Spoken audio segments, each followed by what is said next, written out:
Hello बच्चों, let's see the question. कह रहा है कि in the periodic table metallic character of the element shows one of the following trend. तो कह रहा है कि जो मेटेलिक कैरेक्टर होता है बेटा वो ट्रेंड शो करता है। ठीक है, तो बताइए कौन सा ट्रेंड शो करेगा। मतलब हमसे पूछा गया, जनरल ट्रेंड पूछा गया बेटा किसका, मेटेलिक कैरेक्टर का, along the period and along the group, on moving down the group और on moving from left to right, है ना, अक्रॉस द पीरियड। ठीक है, तो देखिए बेटा मैं आपको बताता हूँ, पहले पीरियड की बात कर लेते हैं। मान लीजिए कोई पीरियड ले लिया आपने, है ना। मान लीजिए मैं सेकंड पीरियड की बात करता हूँ बेटा। तो लेफ्ट टू राइट मूव करने पर बेटा मेरा मेटल कैरेक्टर का मतलब क्या है, पहले थोड़ा सा वो समझ लेते हैं ना।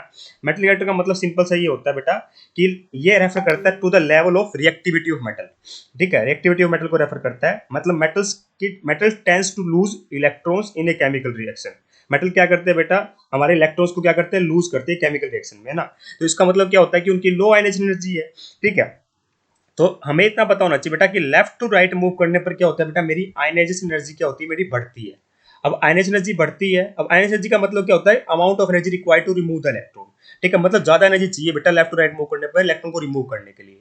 और मेटल कलेक्टर बेटा अच्छा होता है जब मेरा मेटल क्या करते हैं, इजिली इलेक्ट्रॉन लूज करते हैं। ठीक है, जितना जल्दी इजिली इलेक्ट्रॉन लूज करेंगे वो उतना अच्छा मेटल माना जाएगा। मान लीजिए मेटल लूज इलेक्ट्रॉन लूज किया, ठीक है, ये इलेक्ट्रोपॉजिटिव बन गया बेटा, है ना। तो उतना ही अच्छा मतलब इलेक्ट्रॉन लूज करके बेटा ये मेरा क्या बन गया, गटाइनिक फॉर्म में आ गया, है ना। तो उतना ही अच्छा माना जाएगा बेटा उसको मेटल, जितना जल्दी वो इलेक्ट्रॉन लूज कर सकता है। और जिसकी आयनाइजेशन एनर्जी ज्यादा होती है बेटा उसमें ज्यादा एनर्जी देनी पड़ती है इलेक्ट्रॉन को रिमूव करने के लिए। तो इसका मतलब अगर आयनाइजेशन एनर्जी बढ़ेगी तो मेरा मेटेलिक कैरेक्टर डिक्रीज होगा। और आयनाइजेशन एनर्जी बेटा लेफ्ट टू राइट मूव करने पर बढ़ती है क्योंकि इफेक्टिव न्यूक्लियर चार्ज बढ़ता है। अब इफेक्टिव न्यूक्लियर चार्ज क्या होता है बेटा, ये होता है attraction between the nucleus and the outer most electron. ठीक है, अगर अट्रैक्शन बेटा क्या, जेड इफेक्टिव क्या होता है, मेरी बढ़ती है लेफ्ट टू राइट मूव करने पर। और क्यों बढ़ती है बेटा, क्योंकि नंबर ऑफ प्रोटॉन्स मेरे बढ़ रहे होते हैं। ये क्या होता है बेटा, जेड माइनस सिग्मा होता है। सिग्मा होता है screening constant. Screening constant depend करता है बेटा नंबर ऑफ इन इलेक्ट्रॉन्स पर। तो लेफ्ट टू राइट मूव करने पर बेटा मेरा जेड भी बढ़ता है और सिग्मा भी बढ़ता है। पर इफेक्ट ऑफ जेड बेटा मेरा ज्यादा होता है, तो जेड बढ़ने के कारण जेड इफेक्टिव बढ़ता है, तो अट्रैक्शन बढ़ती है, तो बेटा आयनाइजेशन एनर्जी बढ़ती है क्योंकि इलेक्ट्रॉन रिमूव करना मुश्किल होता है। इलेक्ट्रॉन रिमूव करना मुश्किल होता है तो बेटा मेरा मेटेलिक कैरेक्टर डिक्रीज होता है।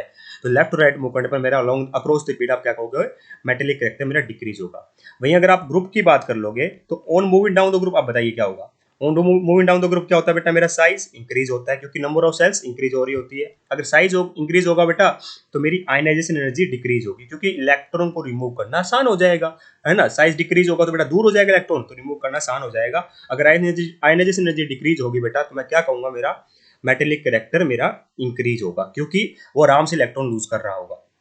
तो हमने क्या सीखा बेटा कि on moving down the group बेटा मेटलिक कैरेक्टर इंक्रीज होता है और अक्रॉस द बेटा कैरेक्टर अक्रॉस द पीरियड बेटा मेरा डिक्रीज हो रहा होता है। चाहिए चेक करते हैं, डिक्रीज डाउन द ग्रुप ये बात बिल्कुल गलत है बेटा, इंक्रीज होता है, तो पहले गलत हो गया। तो इंक्रीज डाउन द ग्रुप बिल्कुल सही लिखा हुआ है, डिक्रीज अक्रॉस द पीरियड बिल्कुल सही बेटा, ऑप्शन नंबर 2 परफेक्टली करेक्ट है।